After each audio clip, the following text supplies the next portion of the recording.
আসসালামু আলাইকুম। প্রিয় দর্শক, অন্য মঞ্চের আলাপচারিতায় আপনাদের সকলকে আমন্ত্রণ জানাচ্ছি। বাংলাদেশের মানুষ, বিশেষ করে জেনজি প্রজন্ম, আপনারা না চেয়েছিলেন বাক স্বাধীনতা, গণমাধ্যমের স্বাধীনতা? এই স্বাধীনতা 5 আগস্টের পর থেকে আছে, পেয়েছেন। ডক্টর ইউনূস ক্ষমতায় আসার পর বাংলাদেশের গণমাধ্যমকে কিভাবে নিয়ন্ত্রণ করেছেন, ডাস্টবিন শফিক কিভাবে গণমাধ্যমকে নিয়ন্ত্রণ করেছে, সেই উদাহরণ কি আবারও দিতে হবে? আপনারা জানেন না? তার ওই ধারাবাহিকতায় জনাব তারেক রহমান ক্ষমতায় বসার পর বাংলাদেশের গণমাধ্যমে একক আধিপত্য বিস্তার করে চলেছেন। বাংলাদেশের বাঙ্গু সুশীল তথাকথিত বুদ্ধিজীবী এই বদমাইশরা ভেবেছিল বাংলাদেশের নির্বাচিত সরকার ক্ষমতায় আসার পর, অর্থাৎ বিএনপি, বাংলাদেশে গণমাধ্যমের স্বাধীনতা, অফুরন্ত স্বাধীনতা তারা পাবে, বাংলাদেশের মানুষ মুখ ফুটে অনেক কথা বলতে পারবে। কিন্তু আলটিমেটলি আমরা কি দেখতে পাচ্ছি? স্বাধীনতা বলে কোনো কিছু নাই। বাংলাদেশের গণমাধ্যমের স্বাধীনতা নাই, বাংলাদেশের মানুষের বাক স্বাধীনতা নাই।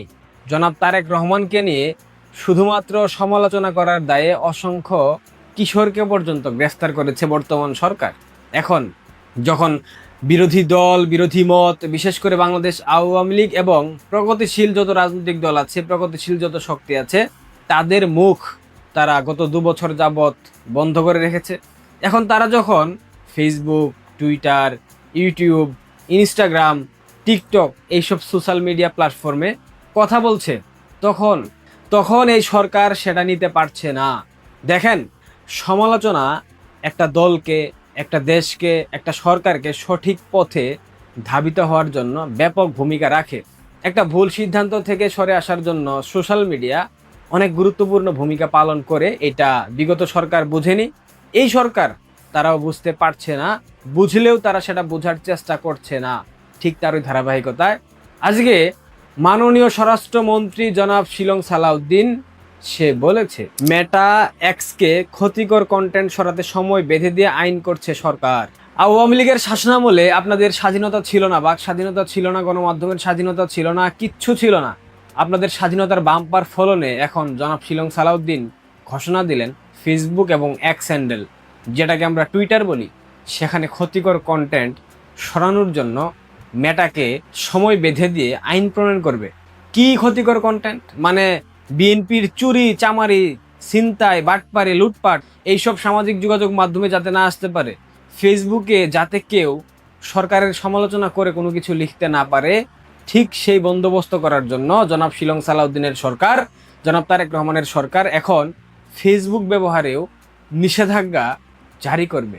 বাংলাদেশ আওয়ামী লীগ যদি এই সিদ্ধান্ত নিত, আপনারা রাস্তায় নেমে পড়তেন, বিশেষ করে জেনজি, আপনারা রাস্তায় নেমে বিক্ষোভ করতেন। এখন আপনাদের বিক্ষোভের জায়গাটা কোথায়? এখন আপনারা কেন কথা বলছেন না? হোয়াই? রিজনটা কি?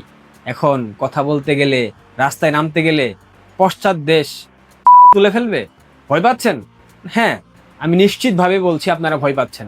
আওয়ামী লীগের আমলে যদি সোশ্যাল মিডিয়া নিয়ন্ত্রণ করতে পারতো, কিংবা ফেসবুক ব্যবহারে যদি নিষেধাজ্ঞা আরোপ করা থাকতো, কিংবা ফেসবুক, ইউটিউবে যদি গুজব প্রতিরোধ করার জন্য কার্যকরী ব্যবস্থা নিতে পারতো, মেটার সাথে কথা বলে আওয়ামী লীগ যদি এটা করতো, তবে জুলাই আগস্টের সেই তথাকথিত জঙ্গি উত্থান, সেই জঙ্গি উত্থানের সময় আপনারা যেভাবে গুজব রটিয়েছেন, যেভাবে মিথ্যাচার করেছেন, যেভাবে সরকার বিরোধী প্রপাগান্ডা আপনারা সামাজিক যোগাযোগ মাধ্যমে ছড়িয়ে দিয়েছেন, সেটাই সফল হতে পারতেন না।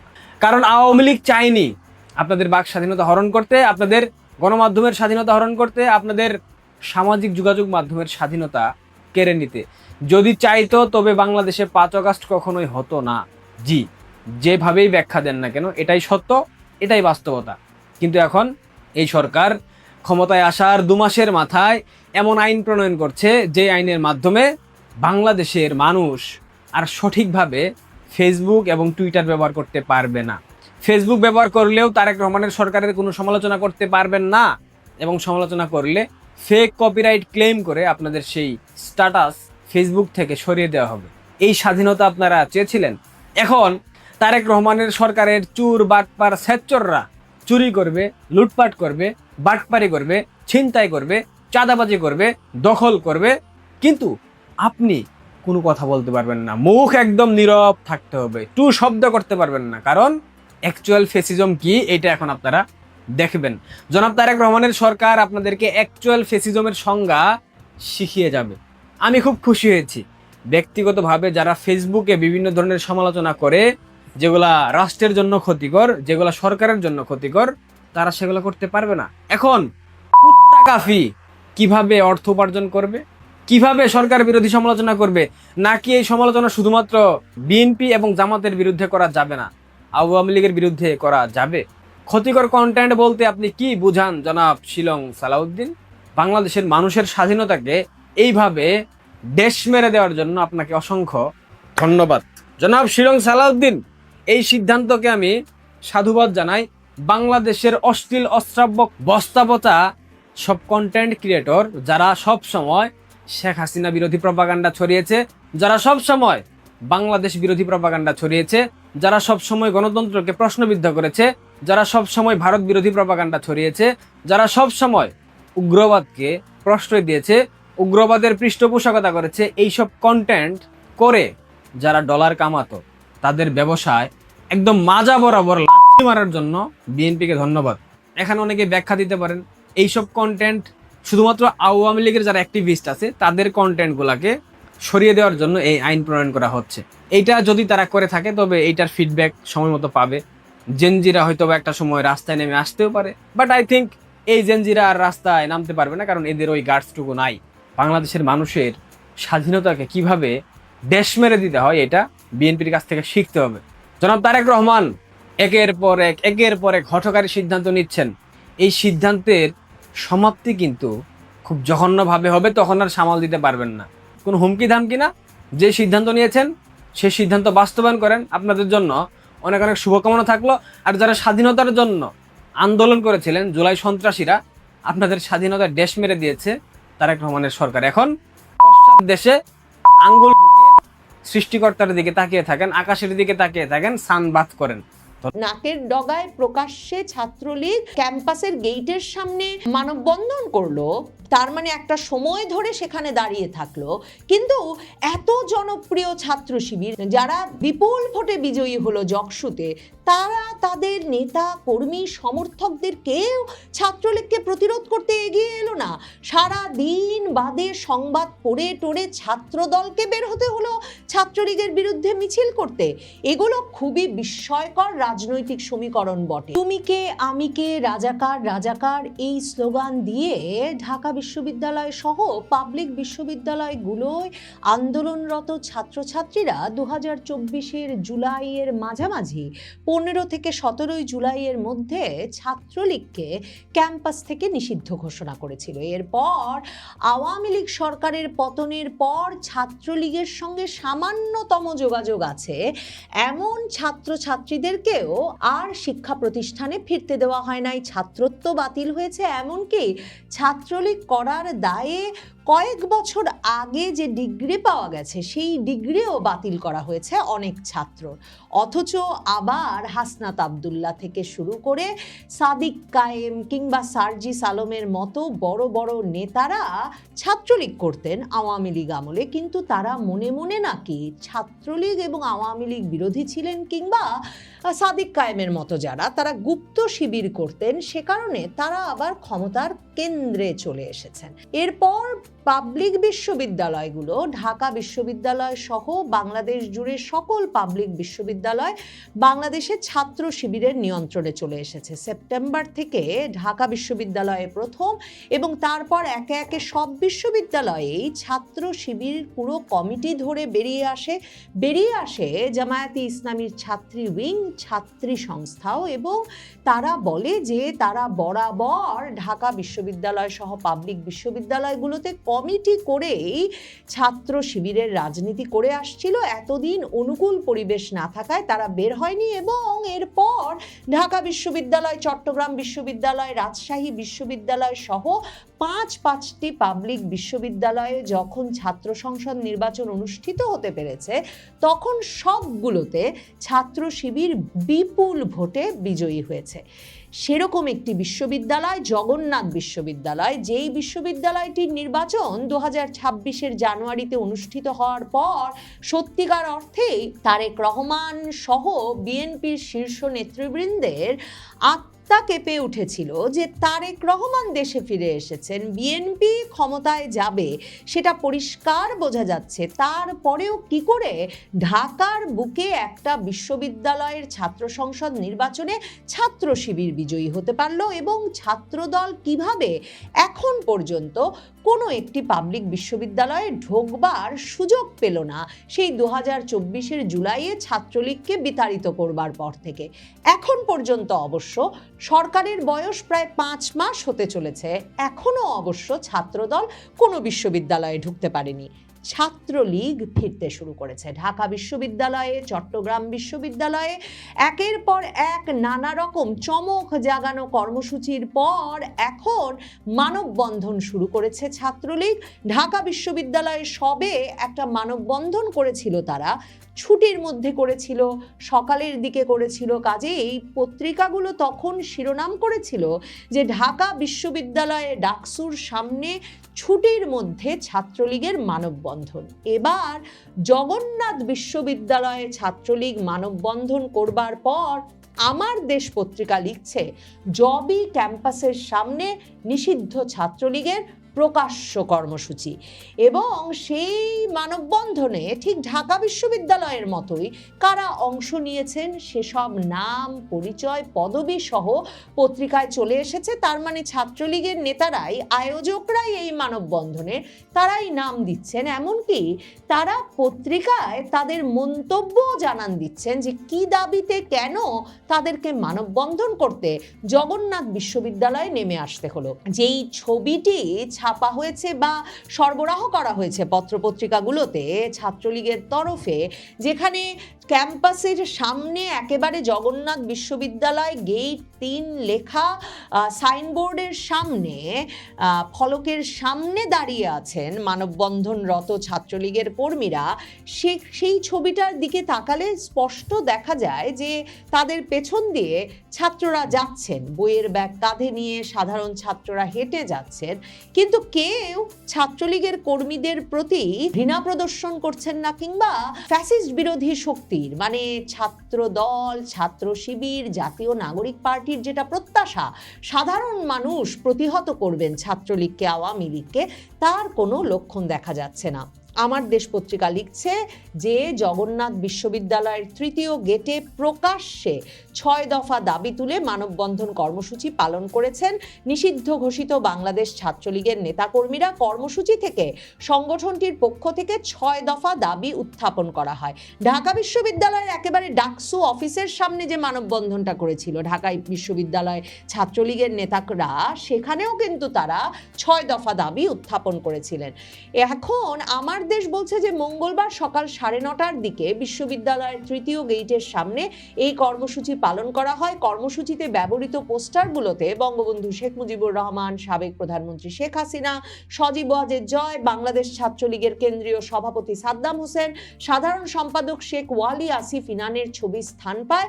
কর্মসূচি থেকে 6 দফা দাবি উত্থাপন করা হয়েছে। এর মধ্যে রয়েছে সারা দেশে ছাত্রলীগের শিক্ষার্থীদের বহিষ্কারাদেশ ও তাদের বিরুদ্ধে দায়ের করা মামলা প্রত্যাহার, কোটা আন্দোলনের নামে দলীয় নিয়োগ বন্ধ, ছাত্রলীগের রাজবন্দীদের শোন অ্যারেস্ট বন্ধ করে নিঃশর্ত মুক্তি এবং নারী শিশু হত্যা, ধর্ষণ, মাদ্রাসায় শিশু নির্যাতন এবং অনলাইনে নারী হেনস্থার সঙ্গে জড়িতদের দৃষ্টান্তমূলক শাস্তি নিশ্চিত করা।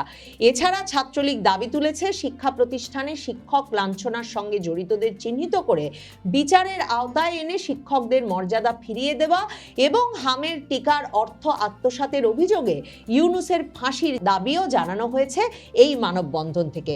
বিশ্ববিদ্যালয় সূত্রে আমার দেশ জানতে পেরেছে যে কর্মসূচিতে বিশ্ববিদ্যালয় শাখা ছাত্রলীগের সাংগঠনিক সম্পাদক ও রাষ্ট্রবিজ্ঞান বিভাগের 2015-16 শিক্ষাবর্ষের শিক্ষার্থী আশিকি আতাহার মেজবা এবং যুগ্ম সাধারণ সম্পাদক মেহেদী হাসান নেতৃত্ব দেন। এ বিষয়ে আশিকি আতাহার মেজবা আবার কথা বলেছেন আমার দেশের সঙ্গে। তিনি বলেছেন, ঐতিহাসিক 6 দফা ছিল বাঙালি জাতির মুক্তির সনদ। সেই চেতনা ধারণ করেই জগন্নাথ বিশ্ববিদ্যালয় ছাত্রলীগের 6 দফা মানববন্ধনের আয়োজন করা হয়েছে। 5ই আগস্ট পরবর্তী সময়ে ছাত্রলীগের নেতা, কর্মী, শিক্ষার্থী ও স্বাধীনতা পক্ষের শিক্ষকরা হামলা মামলার শিকার হয়ে শিক্ষা ও স্বাভাবিক কার্যক্রম থেকে বঞ্চিত হচ্ছেন। নারী শিশু নির্যাতন, অনলাইন হয়রানি, বিভিন্ন অনিয়মের বিচার নিশ্চিত করতে হবে। একই সঙ্গে ছাত্রলীগের নেতাকর্মীদের বিরুদ্ধে দায়ের করা মামলাকে মিথ্যা দাবি করে তিনি সেগুলো প্রত্যাহারের আহ্বান জানান এবং কোটা আন্দোলনের নামে সাধারণ শিক্ষার্থীদের সঙ্গে প্রতারণা করা হয়েছে বলে দাবি করেন।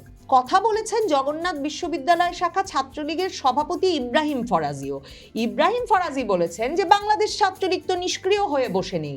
জগন্নাথ বিশ্ববিদ্যালয় ছাত্রলীগ বর্তমান সরকার পতনের লক্ষ্যে রাজনৈতিকভাবে প্রস্তুতি নিচ্ছে। ছাত্রলীগকে নিষিদ্ধ ঘোষণা করে সংগঠনের কার্যক্রম বন্ধ করা যাবে না। মানে বাংলাদেশে এখন ছাত্রলীগ রীতিমতো সরকার পতনের জন্য প্রস্তুতি নিচ্ছে বলে নাম পদবি দিয়ে ছাত্রলীগ নেতা ঘোষণা করছেন সংবাদ মাধ্যমে। কোন সময়? যখন শেখ হাসিনা বলে দিয়েছেন তিনি দেশে ফিরছেন ফাঁসির রায় মাথায় নিয়ে, যখন সারা বাংলাদেশে প্রতিদিন অন্তত 10 জায়গায় ছাত্রলীগ, আওয়ামী লীগের অন্যান্য অঙ্গ সংগঠনগুলো মিছিল করছে এবং মিছিলগুলো অপ্রতিরোধ্য হয়ে উঠেছে। সাধারণ মানুষ তো কোনো প্রতিরোধ বা কোনো প্রতিবাদ করছেই না, আওয়ামী লীগের মিছিলগুলোকে স্বাগত জানাচ্ছে। পুলিশ বা প্রশাসনও এসব মিছিল থামাতে একেবারেই সফল হচ্ছে না এবং শেখ হাসিনা এক সাক্ষাৎকারে তার সর্বশেষ ঘোষণায় বলেছেন যে পাকিস্তানি শাসক পারে নাই, সামরিক শাসক পারে নাই, বিএনপি সরকারও পারবে না আওয়ামী লীগের রাজনীতি ঠেকাতে। তখন ছাত্রলীগ নেতা ঢাকায় জগন্নাথ বিশ্ববিদ্যালয়ের সামনে মানববন্ধন করবার পর সংবাদ মাধ্যমকে বলছেন ছাত্রলীগ প্রস্তুত হচ্ছে সরকার পতনের আন্দোলনের জন্য রাজনৈতিকভাবে। এবং তিনি আরও বলেন, ছাত্রলীগের সভাপতি জগন্নাথ বিশ্ববিদ্যালয় শাখার ইব্রাহিম ফরাজি, শেখ হাসিনার নেতৃত্বে আমরা এই সরকারকে ক্ষমতা থেকে সরানোর আন্দোলন চালিয়ে যাব। আজ জগন্নাথ বিশ্ববিদ্যালয় ছাত্রলীগ যে 6 দফা দাবি উত্থাপন করেছে সেগুলো যৌক্তিক। বর্তমান সরকারের পতন না হওয়া পর্যন্ত বাংলাদেশ ছাত্রলীগ রাজপথে থাকবে এবং আন্দোলন সংগ্রাম চালিয়ে যাবে। ওদিকে এই যে জগন্নাথ বিশ্ববিদ্যালয়ে প্রকাশ্যে ছাত্রলীগ মানববন্ধন করে ফেলেছে, এই খবর ছবি সহ বাংলাদেশের সকল সংবাদ মাধ্যমে প্রকাশিত হওয়ার পর ছাত্রদল একটা শক্তি সঞ্চয় করেছে এবং অবশেষে তারা জগন্নাথ বিশ্ববিদ্যালয়ে একটা বিক্ষোভ মিছিল করেছে। মানে আমি যে বলছিলাম ঢাকা বিশ্ববিদ্যালয় সহ কোনো পাবলিক বিশ্ববিদ্যালয়ে এমনিতে ছাত্র দলের কিন্তু কোনো অবস্থান এখন পর্যন্ত তৈরি হয় নাই, এমনকি ছাত্র শিবিরের পাশাপাশি সহাবস্থানের সুযোগটুকু তারা করে নিতে পারে নাই। কিন্তু এই জগন্নাথ বিশ্ববিদ্যালয়ে ছাত্রদল কিন্তু ছাত্রলীগের নেতা কর্মীদের খুঁজে খুঁজে তাদের ছাত্রত্ব বাতিলের বিষয়ে ভীষণ সক্রিয় ছিল 2025 সাল জুড়ে। এবং 2025 সালের জুলাইয়ে জগন্নাথ বিশ্ববিদ্যালয় ছাত্রলীগের 421 জন নেতাকর্মীর নামের তালিকা স্মারকলিপি সহ ছাত্রদল পৌঁছে দিয়েছিল বিশ্ববিদ্যালয়ের উপাচার্য, ট্রেজারার, প্রক্টর, রেজিস্ট্রারের কাছে এবং তাদের দাবি ছিল যে ছাত্রলীগের এই 421 জন নেতা কর্মীর ছাত্রত্ব বাতিল সহ তাদের বিরুদ্ধে সকল রকম ব্যবস্থা নিতে হবে। সেই ছাত্রদল আবার জগন্নাথ বিশ্ববিদ্যালয়ে নামতে পেরেছে যখন তারা দেখেছে যে একটা প্রকাশ্য কর্মসূচি পালন করে ফেলেছে জগন্নাথ বিশ্ববিদ্যালয়ের ছাত্রলীগ। কিন্তু বিস্ময়কর হচ্ছে যে জগন্নাথ বিশ্ববিদ্যালয়ের ছাত্রলীগের বিরুদ্ধে ভীষণ সোচ্চার অবস্থান 2025 সালে নিয়েও কিন্তু জগন্নাথ বিশ্ববিদ্যালয় ছাত্র সংসদ জকসুর নির্বাচনে ছাত্রদল কোনো উল্লেখযোগ্য পদ পায় নাই। শেষ পর্যন্ত তারা 3টি মাত্র সম্পাদক পদে জয়লাভ করতে পেরেছিল। ছাত্রদল, ছাত্র অধিকার এবং সাধারণ শিক্ষার্থীদের সমন্বয়ে যে প্যানেলটি গঠিত হয়েছিল তার মাধ্যমে সেখানে সাহিত্য সংস্কৃতি সম্পাদক, পরিবহন সম্পাদক, পাঠাগার সেমিনার সম্পাদক পদ ছাড়া আর সব পদে বিপুল ভোটে বিজয়ী হয়েছিল ছাত্র শিবিরের প্যানেল। এখন প্রশ্ন হচ্ছে, ছাত্রলীগ প্রকাশ্যে নেমে এসেছে, এরপর ছাত্র শিবির নীরব কেন? ঢাকা বিশ্ববিদ্যালয়েও তারা এটা হজম করেছে। একবার মে মাসে ছাত্রলীগ নাম, ঠিকানা, পরিচয় দিয়ে ঢাকা বিশ্ববিদ্যালয়ে মিছিল করেছে, তারপর পুলিশ গ্রেফতার করেছে।